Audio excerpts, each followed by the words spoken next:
Welcome back to Where You Live with Gene and Tony. We're broadcasting from the Concierge Landscape Studios. We're brought to you this hour by Extreme Exteriors and American Family Insurance, the Kim Bennett Agency. If you're just joining us, we are spending time here in the second hour to talk about with President Obama's unveiling of a series of initiatives that he would like to see Congress take this bull by the horns and try to see if this would move our fragile housing market that we have in our nation and move it towards recovery. And I want to say from the onset, I want to be positive. I want to try and be open-minded about these initiatives. So far, with what we've seen, though, Tony, while I can appreciate the sentiment, I don't know if what he's asking for is anything that will make any real noticeable change. Yeah. But think about this too, Gene. I mean, certainly we want to help each other. We'd like to help people when we can. Yeah. And so that's probably the impetus behind this. But is legislation and government intervention do you really think that's the way to take care of this? Are you optimistic about the fact that a government plan, even if it was the right government plan, do you really think that it would take care of the problems with the fragile housing market? You're right. I think there is some jadedness in both of us as we take a look at this, because we have been able to see over the last number of years, unfortunately, when Congress has gotten involved, they really haven't understood the issue. And because of that, even though they have proposed some things, they've ended up tinkering with something to make something worse. Yeah. Part of the issue, part of the problem that we are in right now in the housing market, I do put on the blame of Congress and the Senate. There's just no denying that. And this goes back into probably the mid 2004, 2005, maybe a year earlier. But the idea that we had congressmen and senators who said what we need to do is we need to make housing more affordable to people with lesser incomes. And so they said to mortgage companies, we're going to ask that you open up requirements, make them a much more easy. And we will still back those with Freddie Mac and Fannie Mae. Yes. Yeah. If you make those requirements more flexible. But Gene, I want to go even farther than that. And you're heading there. There should be no government intervention in the free market. I agree with that. Because so I cannot be optimistic about this, even with the best of intent and with the best written, most comprehensive legislation. It should not be. Yeah, I agree with you. It goes against the idea of what we call a free market. It's not free if it is being regulated to death. Exactly. And free, folks, what that means is that you have a buyer and you have a seller, both of which are not fettered or encumbered by anything, but are allowed to negotiate together for what someone is willing to sell and what someone's willing to buy an item for. That's right. And we have always believed as a country in the free market system that, what will happen is that as the supply goes up, guess what?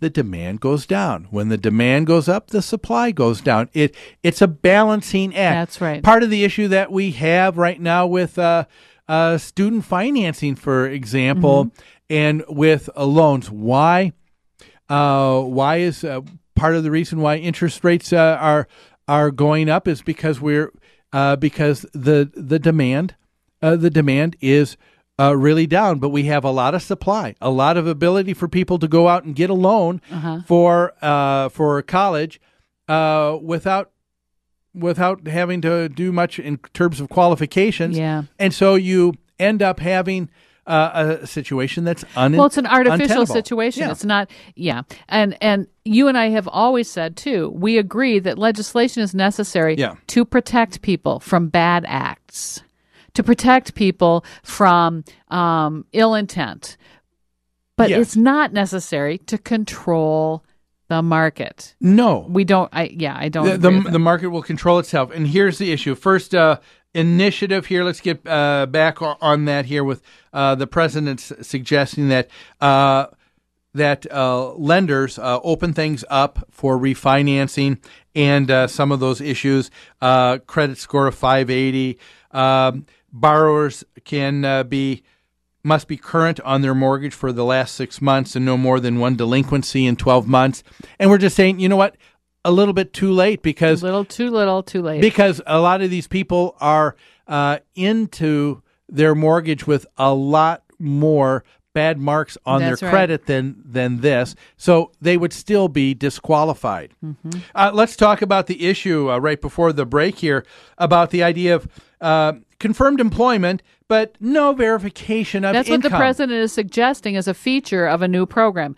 Confirm the employment, but you don't have to verify income, and no appraisal necessary. I would just. What's wrong with those two ideas? Yeah, number one, our president was a senator in the Senate the first time when that was being offered, and he was one of the proponents for that, and that's what put us in this situation to begin with. That's right. Because you have people who were told, "Hey, look, you've got a house, and houses are always appreciating. So even though you can't afford an $800,000 home on a McDonald's salary, okay, at $10 an hour. Yes. We don't care whether or not you don't have to verify income. You don't have to qualify. You don't have to qualify with your income. You're employed, good enough, because we figure you can take care of yourself. You can get by for a couple of years, sell it, and make money because it's going to appreciate. Yeah, that was the idea behind it. And so here you have a situation where if let's say you have, I was thinking of a situation. Let's say someone bought an $800,000 home and they have a minimum wage job or one that's above that. I mean, McDonald's is paying $8-9 an hour. Mm-hmm. You go to Byerly's or Lund's, you're going to pay. They're going to pay you $10-11 to do shelving at the grocery store. Mm-hmm. You do that. That's still not sufficient income for an $800,000 home. Guess what? Right. Even though you're at 6-7% interest, if you were to get interest at 3.91%, 3.75%, what the going rate is now, you still can't afford that home. That's right. And so the issue is not taken care of. That's right. How about, so he's repeating a problem or repeating an idea that helped start this whole problem. How about the idea of no appraisal? I don't get that. How are you going to decide what the loan to value is if you don't have an appraisal? Wasn't one of the qualifications that you couldn't be more than 140%? Yes. Underwater? That's right. But how do you know that? That's right. If you have no appraisal? Beats me. Maybe it's how you feel about it. I mean, this is how I feel about this house. Yes. I feel like I'm only 120%. Yeah, it feels like 105 to me. Yeah. So let's just go ahead with it. So is this going to do anything? I don't think so. The thing that I don't like is it seems. I'm sorry, but I can't say what someone else's intent, but it seems disingenuous. Yeah, it kind of seems like we're just going to come up with something so people think we're doing something. Yeah, and there is that, I call it a legislator's mindset. Yeah. That says, well, we're going to do something, and they get to always promote and say, we're trying to fix it. We're going to, with this legislation, we're going to sweep, and it's done in such a utopian fashion, that this legislation will take care of it. And what all they're doing, in essence, just with what we've looked at with this one initiative, is it is the same situation that was started back in 2004. Yep. Yep, that headed us down this road. So they're saying that part of the initiative is suggesting that people refinancing can receive financial assistance to pay for closing costs. I'm guessing there's other money that's going to have to be spent by the government. About how much does the president estimate this will cost the taxpayers? Oh, yeah. He says this should cost $5 to $10 billion. And is that going to be charged to the taxpayers? Who's going to pay for that? Well, I guess that is something that the government's going to make available to help out. But guess what? It says they're going to tax very large banks. They're going to offset those costs through a tax on very large banks. I think that's just vague enough. Mm-hmm. and so someone might swallow and so it. what'll take place is you put that tax on the bank, and what are they going to do for the cost to do a mortgage?